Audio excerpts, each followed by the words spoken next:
The title of my talk is kind of mysterious here because I'm talking about informatics and image analysis and not really addressing what I think is the focus of the talk that I'm going to give today, and that really is about cancer biology and what the motivation is. What are some of the outstanding questions in cancer biology that we can address by imaging? So the objectives of the talk are to describe the motivation underlying the analysis of tumor heterogeneity, describe the role of image omics in oncology, and then to list the different levels of biomarker qualification as a lead-in to the next talk. And the motivation, what makes me get up in the morning, what makes me pursue this with a passion, is that we're not curing cancer. We're not doing a very good job at curing cancer, despite the advances in cancer genetics, which were elaborated in Professor Holzhutter's talk previously. Here's some data from the Institute of Medicine showing that the death rate from cancer has not changed in 50 years. Now, you can do all the statistics you want. You can talk about progression-free survival. You can talk about 5-year survival, and those have improved. But the fact of the matter is that 190 people out of 100,000 will die of cancer. And this has not changed, even though we've made tremendous strides in understanding the molecular genetics of cancer and translating that molecular genetic information into really actionable and druggable therapies. But even when we know a great target, such as the EGF receptor mutation in non-small cell lung cancer or the HER2 in breast cancer, these are great targets. We know these targets are driving the carcinogenesis and driving malignancy in these patients, and we have fabulous drugs, Herceptin in this case, Tarceva in this case. We have fabulous drugs which are very specific for these mutations. The patients will live a few months longer, but eventually they will succumb to their disease. And a different paradigm, of course, is seen with CML. This is clearly driven by a genetic translocation of the BCR-ABL, which is targetable, and these patients actually do fairly well. So the problem with these targeted therapies is, I think, best illustrated with erlotinib, which cost about $12 billion to develop on the worldwide market. It treats about 7% of non-small cell lung cancer patients, those that have an activating EGFR mutation. But one of the problems is they develop resistance. And there are 12 known resistance mechanisms. This can be shown here. Here we've got, this is in culture, we've got the cell growth here. We treat it with increasing concentrations of drug. And if we have a resistant cell line, one that has a point mutation in the EGFR receptor, which prevents erlotinib or gefitinib from binding, you can see that the cells don't respond well to the drug. But in the parental population, you can see they respond very well. And if you got these data, you'd be very happy with it. You said, oh, I've got a great drug. Look at this, I can kill 90% of the cells.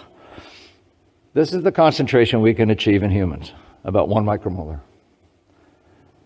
And at 1 micromolar, you kill about 92% of the cells. But what it means is you're not killing 8% of the cells. 8% of the cells are still alive, even in this concentration of drug. And so when you look at this in plates here, you've killed 91% of the cells here. If you let them grow back a little bit and you treat them again, you only kill 37% of the cells. If you let them grow back here and treat them again, you only kill about 33% of the cells. So in 2 vacations, these guys have become resistant to the drug. Many of you have probably seen this paper that came out in New England Journal last year or earlier this year, where they took a renal cell carcinoma, chopped it up into little bits, and they did DNA sequencing on every little bit. And what they found, not surprising, was that all these little bits had different mutations. So within a single cancer, you have regions that have different mutations. So a cancer is not homogeneous. And within medical oncology today, you'll talk to medical oncologists and they will say, oh, she expresses HER2, or she's ER negative. Treating the cancer as if it's a homogeneous mixture of cells, which we know it is not. And those of us in the imaging community have known this for years. We have known for years after imaging cancers that these are not homogeneous systems. And now it's backed up by molecular genetic data. But the molecular geneticists have really known it for even longer. Back in 1930, a guy named Winge, German working in Denmark, induced tumors in mice and then pulled the tumors out, induced them with coal tar, which we know is an initiator and a promoter. And then he sectioned them, stained them with Giemsa, and he counted the chromosomes in over 80 tumors. And what he found was pretty remarkable, is that, well, I have to go back, is that within a tumor, within the same tumor, nuclei contained anywhere from 35 to 138 chromosomes across a tumor. It's a great amount of genetic heterogeneity already known back in 1930. So we've recently elaborated this in a model called Evolutionary Dynamics of Carcinogenesis, because we know that as tumors grow, they are undergoing somatic evolution. And as such, they are subject to the laws of evolutionary dynamics. And we do know, there's much evidence, and Dr. Bourgeois will be talking about this in subsequent talk, that a lot of this is initiated by chronic inflammation, which gives rise to hyperplasia, causes hypoxic volumes. Hypoxia generates reactive oxygen species, directly causing DNA damage, or inhibiting DNA, and at the same time inhibiting DNA damage response elements. These together create mutations. The hypoxic volumes become acidotic. Acidosis has been shown to be clastogenic and cause chromosomal abnormalities. Normally, these things would lead to cell death, but if cell death mechanisms are abrogated, this leads to the generation of this clads, what we call clads within tumors. A clad is like a clan. It's a genetically related group.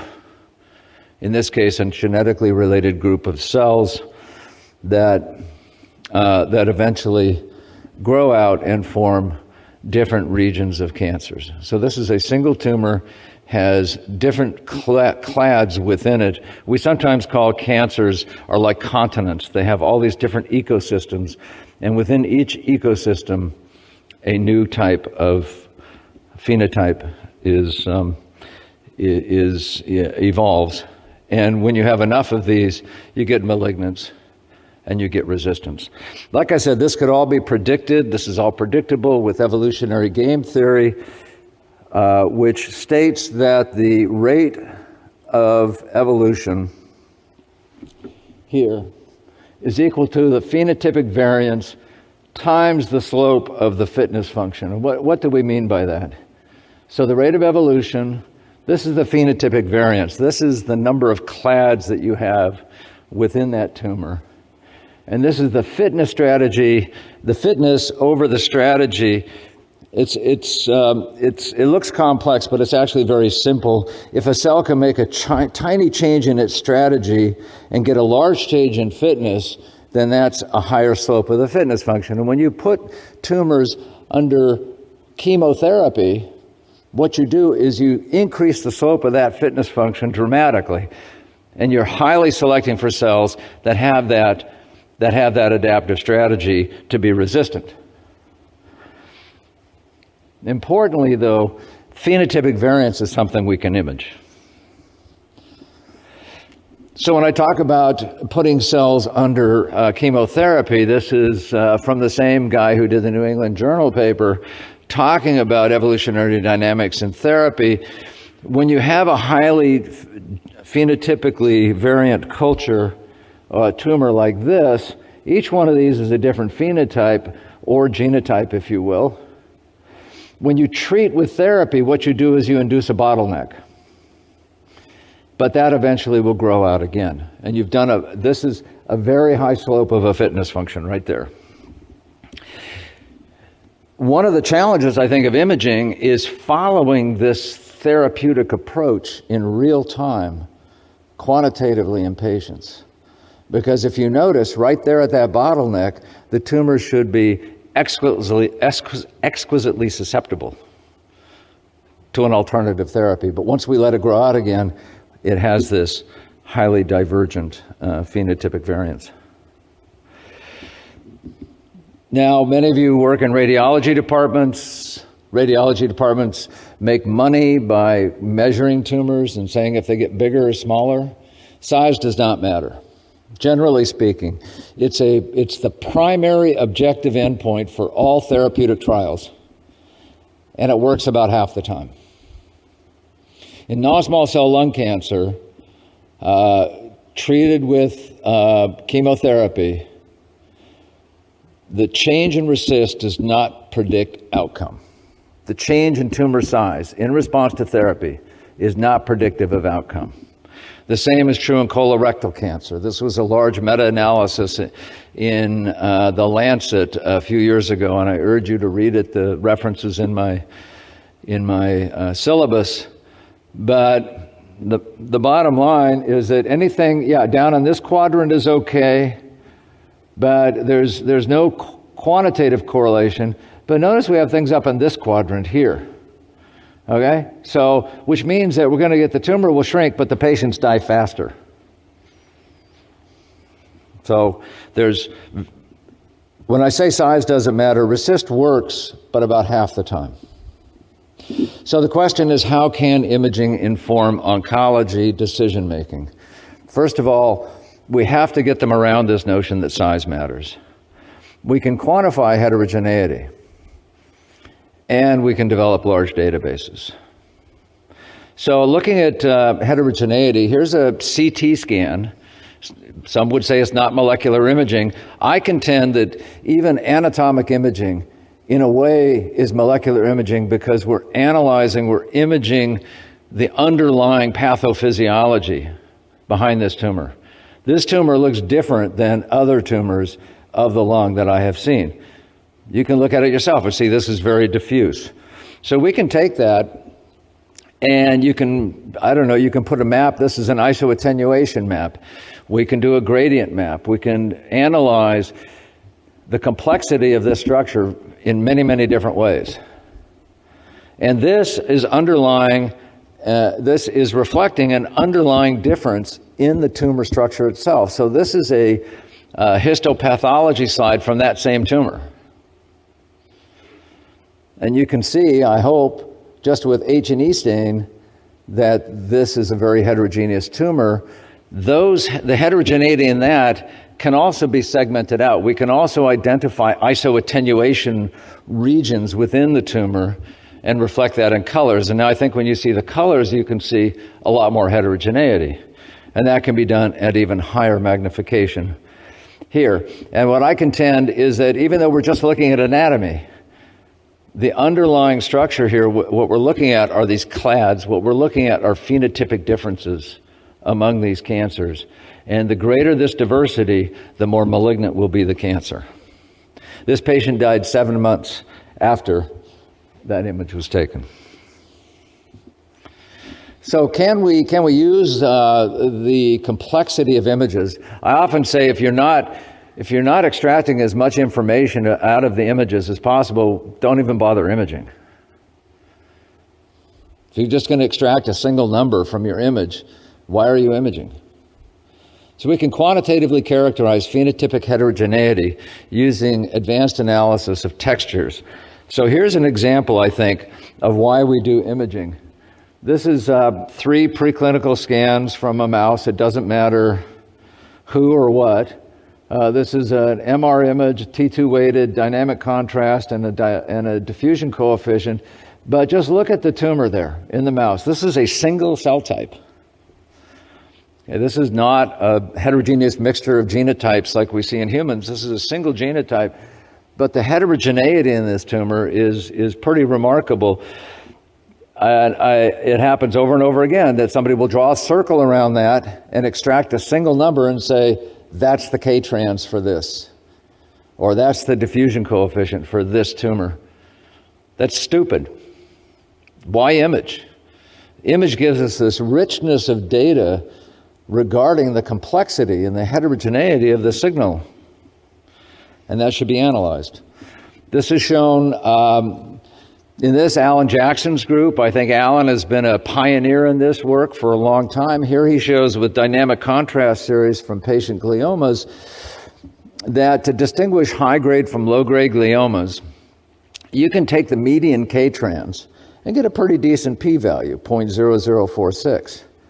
But if you analyze the texture and the heterogeneity of the distribution of the signal, of the dynamic signal change, you can change that predictive p-value from 0.0046 to 0.00005.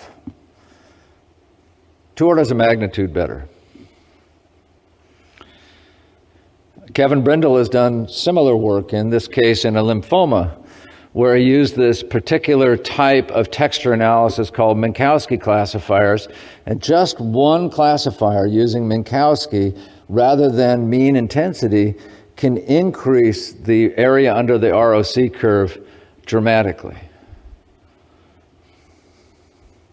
Here's another example that came out in Cancer Imaging last year, where they looked at CT textures in lung cancer, and they had fine textures, coarse textures, medium textures, and what they found was that the coarse texture correlated with the standard uptake rate of FDG. Right? So you're looking at the metabolism. So here we have a metabolic event coupled to CT texture. Who would have thought? Not only that, but instead of analyzing size, if you analyze the texture features, it predicts tumor stage and survival. So the whole process that we're talking about here, this deep image mining, is called radiomics. And the process of radiomics is to convert images to mineable data in high throughput. Where you take an image, you segment the tumor out of the image, you render that, and from that rendered volume, and more recently the environment surrounding that volume, you generate reports. And the reports can have hundreds, if not thousands, of features. And you take those high throughput data, high content data, very similar to like gene expression data, and you can use them to analyze whether patient outcome or gene expression, if you will.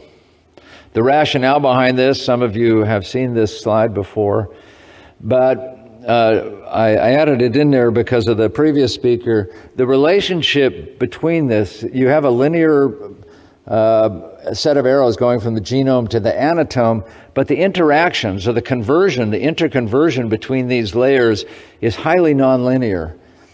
And there's a large discussion that takes place with the microenvironment because the changes affect the microenvironment, but the microenvironment in turn changes that. This can all be interrogated with imaging. Standard of care, anatomic imaging at the top, functional imaging, or molecular imaging. And so this is our role, is to try to inform these interactions and these changes. Cancer research goes up, radiomics goes down the way. So radiomics has been practiced, started a few years ago, say 2007 with Mike Kuo, where he calls it radiogenomics, image features to gene expression. That was in liver cancer, Can also be done in brain tumors with MRI. Can also be done with PET, more recently by Sylvia Plavridis and colleagues at Stanford. Some of the texture features that we pull out with CT are shown here. This is from colleagues in the Mastro Clinic in Maastricht in the Netherlands, where they show that the shapes of these, I think these are non-small cell lung cancers. The shapes of the tumors are widely variant, and you can define this with certain algorithms. You can look at the texture. I mean, you can clearly see the texture here is different than here. We can talk about texture differences.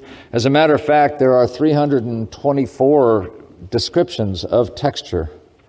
You can do this in high throughput. This is a heat map of image texture features that uses unsupervised clustering to segment out. These are 276 non-small cell lung cancer patients. These are 211 texture features, unsupervised clustering, and I think you can appreciate the fact that there are three major classes of patients here, and these patients all have different outcomes. There's challenges to doing this. I challenge the imaging community to provide answers to this. Of course, imaging, you have to optimize the acquisition and the reconstruction. Segmentation is not trivial. The features have to be qualified and reports have to be generated. I'm sort of running out of time, but I'll try to be quick. So automated segmentation and classification schemes are becoming available. Most of this is laboratory-based, some of it is commercial. This can result in very robust segmentations. This can all be done automatically. Like I said, 324 features at the moment. Some of them are shown here, many texture features. The problem with having this many features, as you can imagine, this high content data, is that it's really too many. Rule of thumb is you need 10 patients for every feature. So to analyze this data set, we need 3,240 patients.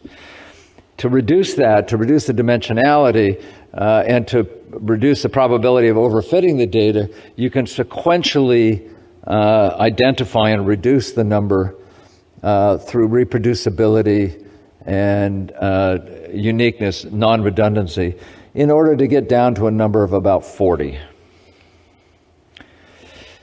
To do any type of analysis, so you need large curated data sets, and tens of thousands of patients would be nice if the data were curated. So we could take something like this idea. This is Dan Rubin at Stanford, is his way of thinking about it, where we take clinical data, molecular data, and image data, extract the features from the image data, put them into a database and generate knowledge. I like that. But then we can use that knowledge in a more streamlined fashion where we can take the image data, the clinical data, and use that knowledge to generate decision support systems. Biomarkers, if you will, for individual patients. Every cancer patient gets imaged.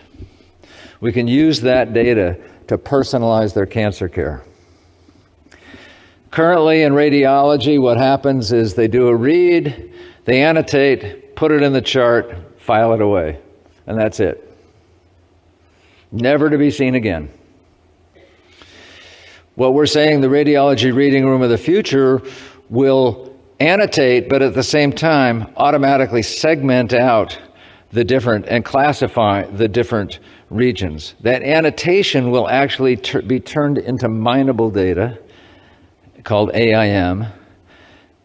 The extracted features from those segmented volumes will be put into a database.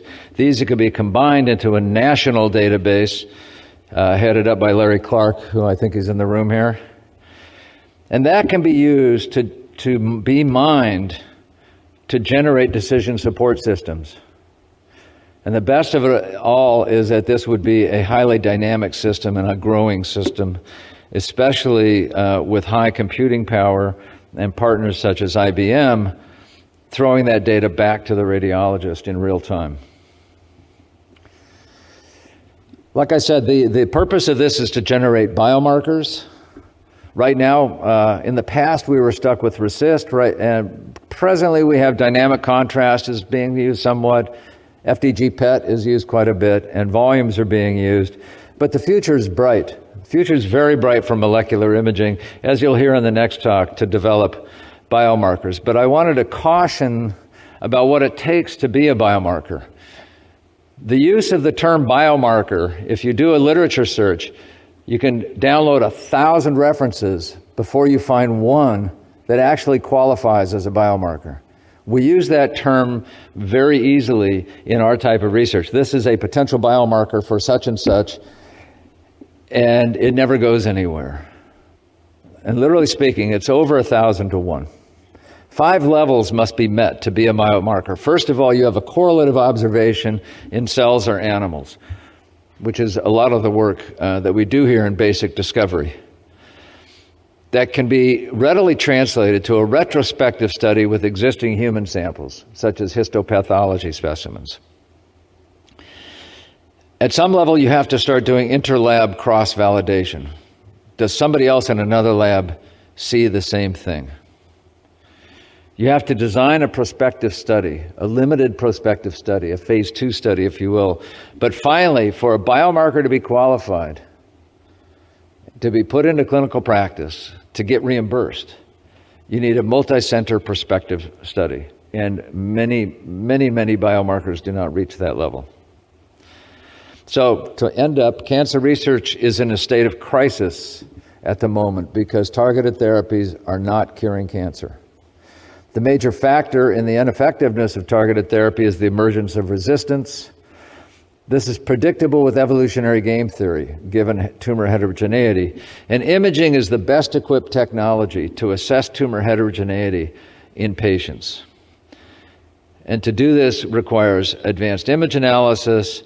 This requires high throughput feature extraction and large databases from multiple centers. Once again, the objectives were to describe the motivation underlying analysis of tumor heterogeneity, the role of imagomics in oncology, and the different levels of biomarker qualification. Thank you.